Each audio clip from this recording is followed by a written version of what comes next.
말씀은 출애굽기 2장 1절부터 10절까지입니다. 제가 읽는 성경으로 83페이지에 있습니다. 출애굽기 2장 1절부터 10절까지 말씀입니다.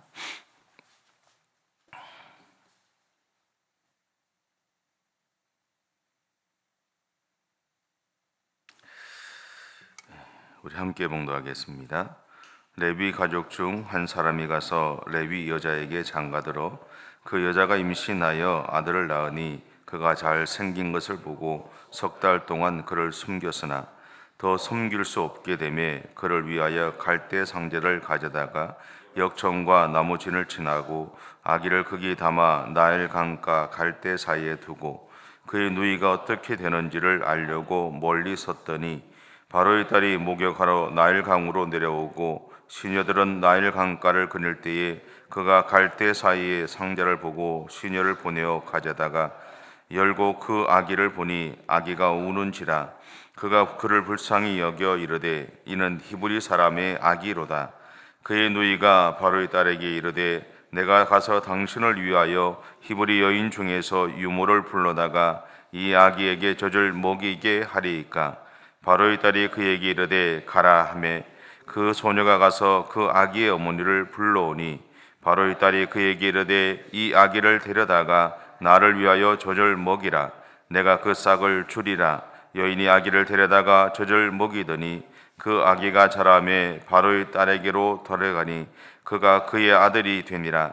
그가 그의 이름을 모세라 하여 이르되 이는 내가 그를 물에서 건져내었음이라 하였더라. 아멘.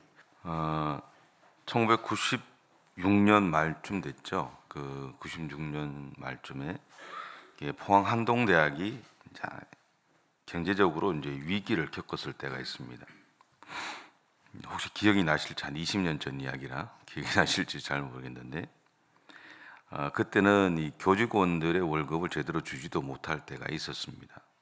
그래서 이제 학교 존폐 문제가 좀 달려 있었고, 그 당시에 한동대 총장 되시는 이제 목사님이 전국 교회를 돌아다니면서 도움을 요청하고, 노회나 총회에서도 도움을 요청하는 그런 일들을 했었죠.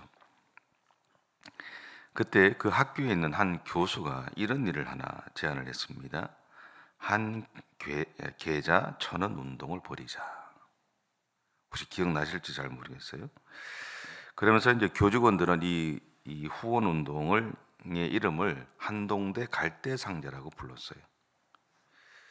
이 갈대 한 올 한 올은 이제 약하지만 그것들이 모이게 되면 그 나일강에 던져졌던 이 모세를 지킨 것처럼 1,000원이라는 돈들이 모여서 한동대를 살릴 수 있는 갈대 상자가 되게 만들자라는 그런 이제 의도였죠. 이렇게 시작된 이 후원금 1,000원, 뭐 지금도 그 1,000원의 가치가 그렇게 높지는 않지만 그 당시에도 사실은 1,000원은 그렇게 가치가 높은 것은 아니었습니다. 그러다 보니까 이 사람들이 접근하기가 참 편했죠. 그래서 이 1,000원 이 후원을 하면서 이 후원했던 사람들의 마음이 어떤 게 있었냐면 이 시대의 지도자를 키우자라는 그 믿음이 있었어요. 그리고 여기에는 오늘 시대에 필요한 인재를 만들어 세우자라고 하는 이 한동대 교수들의 믿음 또한 있었다라는 거죠. 혹시 옛날에 기억나세요? 우리 그 예전에 성경검 이렇게 할 때 일불선교라고 기억나십니까? 저보다 신앙생활이 좀 짧으신 모양이네요.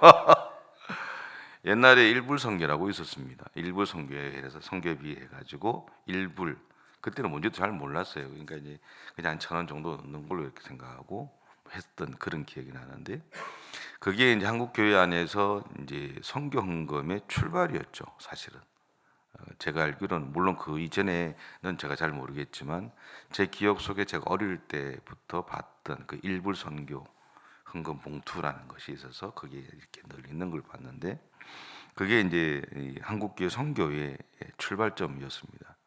그래서 사실은 우리나라의 수많은 선교사들이 우리나라에 들어오고 우리가 선교사들이 혜택을 받고 살았지만 그 일들 그때부터 사실은 우리도 보내자, 우리도 돕자라고 하는 그런 의도들이 이제 많이 있었죠.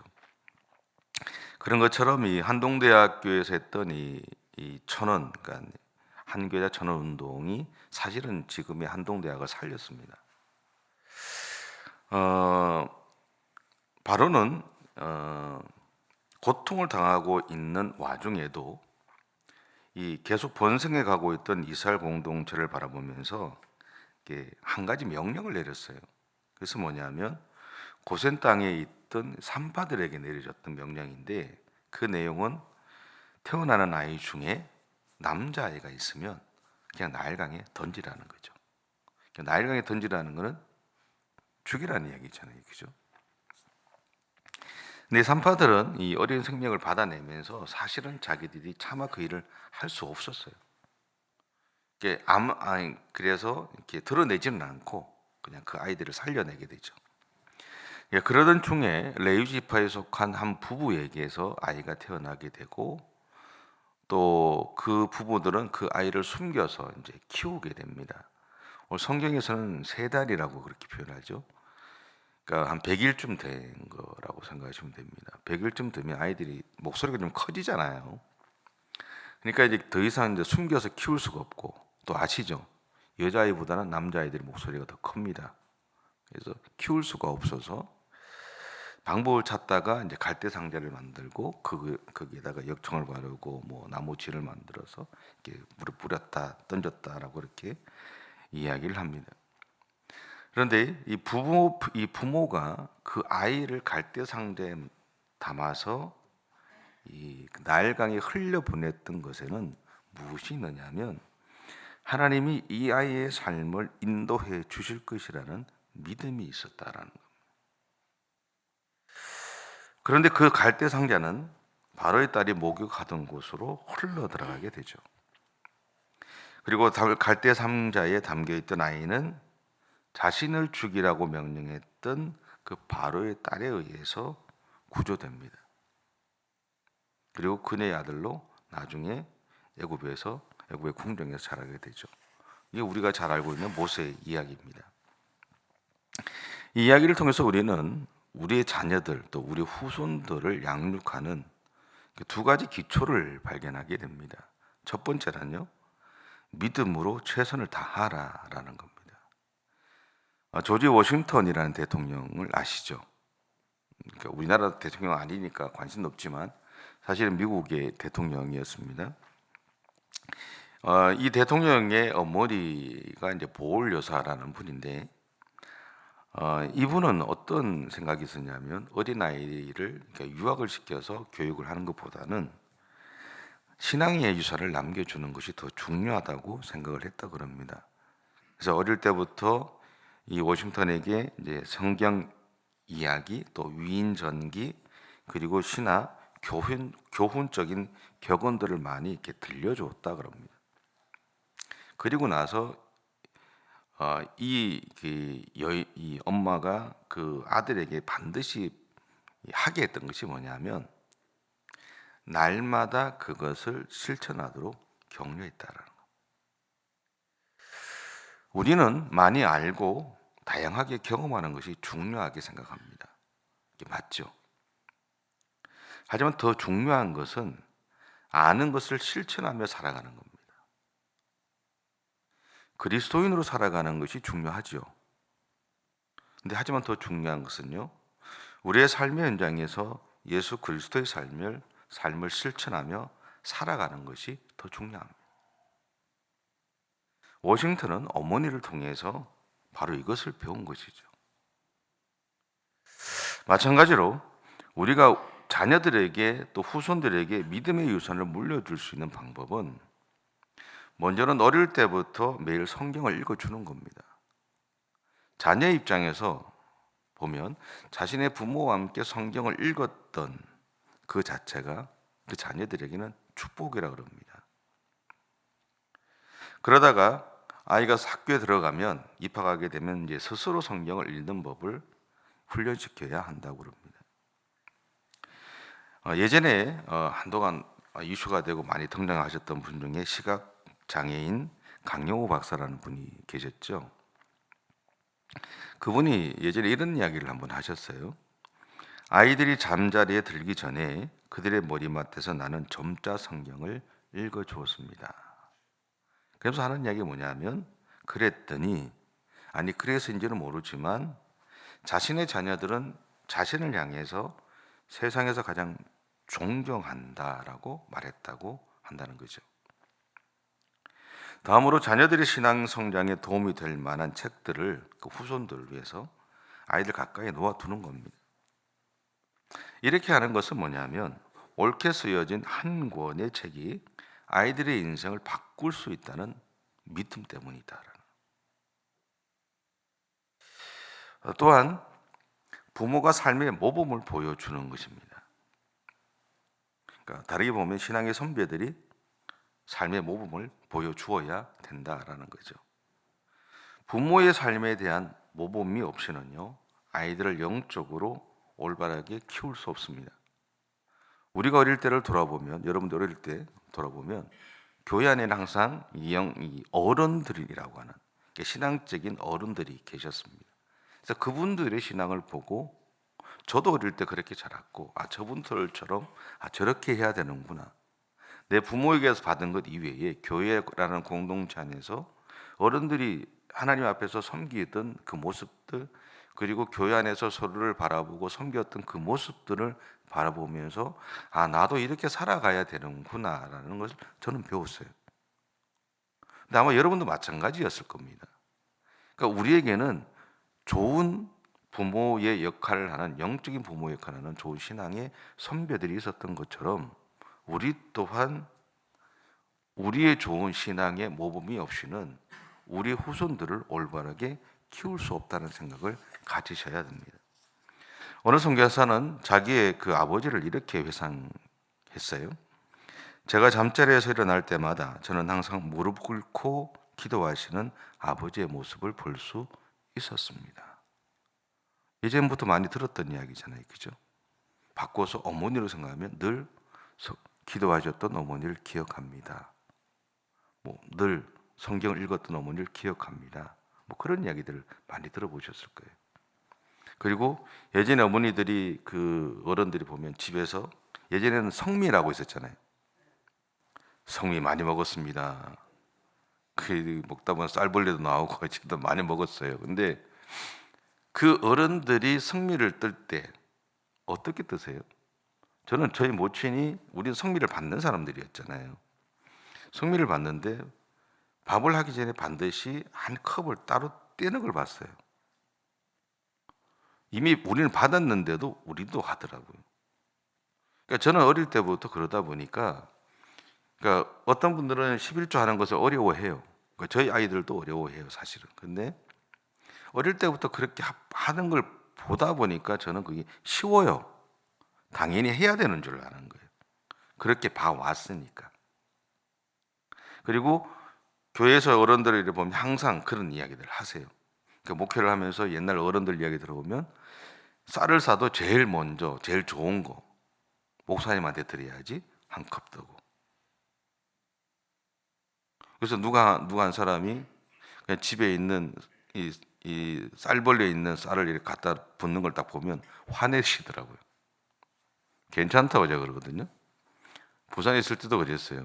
그러니까 이제 저는 괜찮아요 그랬더니 아니라고. 이거 제가 가져간다고. 목사님은 따로 사드리겠다. 그렇게 얘기하시는 거 봤어요. 근데 저는 그런 모습들을 이렇게 바라보면서, 신앙이라는 것, 그것은 머리로 이해하는 것이 아니라, 또 여기서만 있는 것이 아니라, 우리가 어떤 모습을 갖고 신앙생활을 하느냐, 그것을 보여주느냐에 따라서 우리 후손들이 어떤 삶을 살아가게 될 것인가에 대한 고민을 하게 됐다라는 거죠. 마지막으로요, 자녀들이 배운 것, 후손들이 배운 것을 삶의 현장에서 실천하며 살아가도록 지도하고 격려해야 한다라는 겁니다. 이러한 실천이, 그리고 행함이 우리의 믿음을 더욱 단단하게 만들어줍니다. 또한 그들의 하나님을 만나게 하는 자리가 되기도 하죠. 우리는 무슨 일을 하다가 뜻대로 되지 않을 때 이렇게 말합니다. 이제는 믿음으로 맡길 수밖에 없습니다.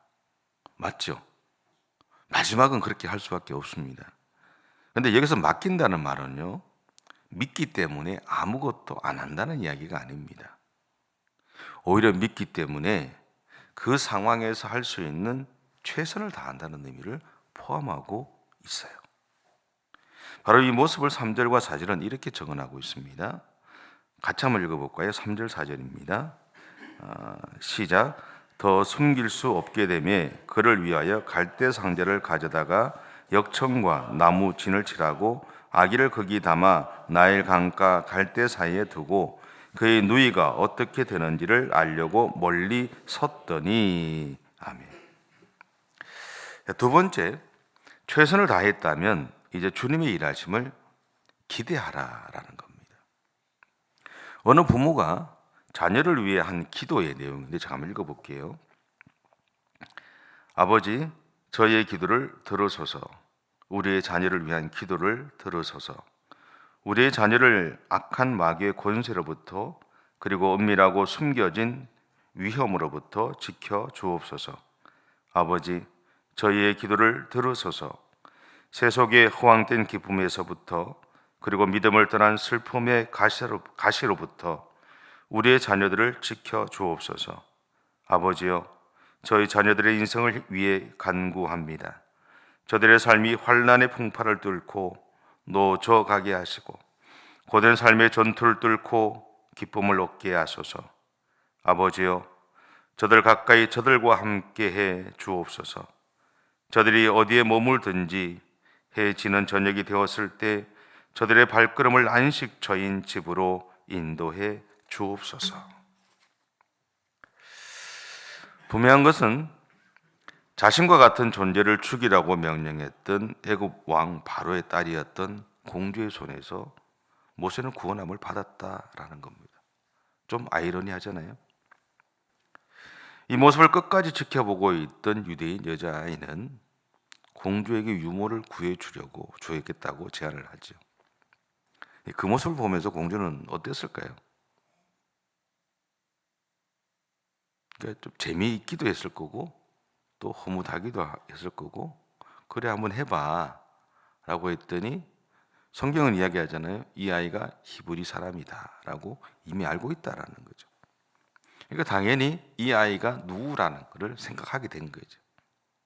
아이를 건지자마자 이 아이가 다가왔다는 것, 그것은 이 아이의 누나라는 이야기잖아요. 이 아이를 계속 보고 있었다는 이야기잖아요. 해봐. 그랬더니 그 어머니를 유모로 추천하죠. 그러니까 그 공주는 안심하고 맡기는 거예요. 당신이 키워서 젖을 뗄 때까지 있다가 보내라고 얘기하는 겁니다. 그 대신 조건을 걸어요. 내가 돈을 주겠다. 그 이야기는 내가 돈을 주고 위탁한 유모다라는 것을 세상에 공포를 하는 겁니다. 그 유모도 그 가정도 그 아이도 안전하게 만들었다라는 겁니다. 몰라서가 아니라 알고 했다라는 이야기죠. 모세는 다시 이제 그래서 부모의 품에 안깁니다. 그리고 젖을 뗄 때까지 그의 어머니가 그 아이를 양육을 하죠.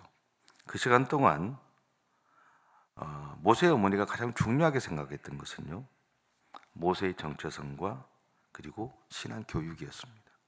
물론 1살 되기 전에 아이가 알면 얼마나 알겠습니까? 그런데 지나 보니까요, 목회라는 걸 이렇게 해보면서 느끼는 게 뭐냐면 아이들이 막 뛰어다니잖아요. 요즘은 주일학교 예배가 따로 있고 다 그렇지만 그 갓난쟁이가 막 징징 짜고 막 울고 이러는데 들어보면요, 다 알아요. 들어보니까 다 알더라고요. 이야기해보면 다 알아요. 그때는 말을 못하니까 자기가 표현할 수 없지만 애들은 다 듣고 있는 거예요. 우리가 생각할 때는 장난치고 안 듣는 것 같지만 애들은 다 듣더라고요. 저럴 땐 모세는요, 바로의 딸이 있던 왕궁으로 다시 보내집니다. 그곳에서 모세는 공주의 아들로 이제 애굽의 왕가의 교육을 열심히 받아요. 더 이상 히브리 사람이 아닙니다. 유대인이 아니에요. 공주의 아들인 거죠. 그럼에도 불구하고 모세는 그의 어머니에게서 받았던 신앙 교육을 기억하고 있었습니다. 자기가 누구인지를 기억하고 있었다는 거죠. 근데 사실은 그 의미 속에는 뭐가 있냐면 하나님이 모세로 하여금 그것을 기억하게 만들어 주셨던 하나님의 은혜가 있다는 겁니다.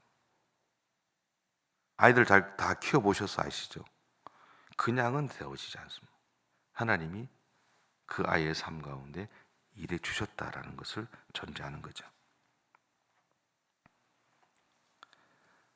바로 이것이 출애굽을 가능하게 했던 초석이 됐다라는 거예요. 애굽의 왕가에서 40년 동안 열심히 교육을 받고 어릴 때 부모에게 받았던 그 신앙의 교육, 자기가 누구인지를 명확하게 알고 있었던 그 모든 과정들이 어우러져서 출애굽의 사건을 이룰 수 있는 기초가 만들어졌다라는 겁니다. 중국 속담에 이런 말이 있습니다. 1년을 위해서라면 밀을 심으라. 10년을 위해서라면 한 그루의 나무를 심어라. 그러나 100년을 위해서라면 사람을 키워라. 앞으로 우리 예원 참된 교회의 중요한 키워드 중에 하나가 아마 이걸 겁니다. 사람을 키우는 것. 근데 이것은 우리 예원 참된 교회만의 문제가 아니고 한국교회 전체의 문제이기도 합니다. 그래서 사람을 키우는 것, 좋은 신앙인을 키우는 것, 좋은 신앙인을 키워서 헌금을 많이 하고 교회가 성장하는 것이 아니라, 그게 목적이 아니라 한 사람 좋은 신앙인, 한 사람 바른 신앙인을 하나님 앞에서 키워내 가는 것, 그것이 오늘 우리에게 주어진 가장 중요한 책임이 아닐까라는 생각을 해보게 됩니다. 여러분, 출애굽의 위대한 역사는요, 나일강에서 흘러내려가던 부모의 믿음을 담았던 갈대 상자로부터 시작되었다라는 겁니다. 또한 오늘 우리가 하나님의 구원하심을 얻게 된 것은 예수님이 우리를 위해 십자가를 지심으로 이루어졌습니다. 그래서 오늘도 우리는 예수님을 세상에 전하는 증인으로 살아가야 합니다. 그러기 위해서 반드시 필요한 것이 있습니다. 그래서 내가 받은 사랑을, 그리고 은혜를 우리의 삶에서 실천함으로 증명해가는 믿음과 행함입니다. 오늘 하루를 살아가실 때 내가 예수님을 통해 받은 이 사랑, 고난 주간은요 울라는 이야기가 아닙니다. 우리는 어리면서 늘 울면서 기도합니다. 기억하자라는 거예요. 고난 주간은 예수 그리스도가 나를 위해 주셨던 그분의 사랑과 그분의 은혜를 기억하는 자리입니다. 슬픔이나 고통의 자리가 아니라 기대와 감사함의 자리죠. 왜? 부활절이 있잖아요. 그분이 나를 위해서 이루셨던 이 구원을 완성하신 날이 있잖아요. 그것을 기대하는 날인 거예요. 그것을 준비하는 날인 거예요. 그렇기 때문에 오늘 하루도 여러분의 인생을 살아가실 때 내가 받은 그 사랑을 기억하시고 그것을 여러분의 믿음으로, 행함으로, 실천함으로 살아가면서 여러분이 만나는 사람들에게 주님의 은혜를 나눌 수 있는 그런 하루의 삶이 되시기를 축복합니다. 기도하겠습니다. 사랑의 주님, 감사합니다. 우리를 세우시고 우리를 사랑하셔서 하나님의 자녀로 삼아주시고 지금까지 우리의 모든 삶의 현장 가운데 역사해 주신 주님, 감사하고 감사합니다. 주님의 그 사랑과 그 은혜를 늘 기억하게 하시고 무엇보다 주님, 오늘 나 한 사람을 세우기 위해서 하나님, 나에게 이미 좋은 신앙의 부모와 신앙의 선배들이 있었음을 기억합니다. 그들이 나에게 보여주었던 하나님 신앙의 모습들이, 또 삶의 태도들이 오늘 나를 있게 했던 것처럼 오늘 우리도 우리의 자녀들에게, 우리의 신앙의 후배들에게 좋은 신앙의 본이 되어지고 하나님, 그들의 인생을 어떻게 살아가야 될지를 오늘 우리의 삶으로 하나님 증명해가는 그런 믿음의 삶들을 살아내갈 수 있는 우리 모두가 되어줄 수 있도록 하나님 은혜를 허락해 주시옵소서. 성령께서 친히 오늘도 우리 한 사람 한 사람들을 충만하게 기름 부어 주시기를 간절히 바라오며 예수님의 이름으로 기도드립니다. 아멘. 하늘에 계신 우리 아버지, 아버지의 이름을 거룩하게 하시며 아버지의 나라가 오게 하시며 아버지의 뜻이 하늘에서와 같이 땅에서도 이루어지게 하소서. 오늘 우리에게 일용할 양식을 주시고 우리가 우리에게 잘못한 사람을 용서하여 준 것 같이 우리의 죄를 용서하여 주시고 우리를 시험에 빠지지 않게 하시고 악에서 구하소서. 나라와 권능과 영광이 영원히 아버지의 것입니다. 아멘.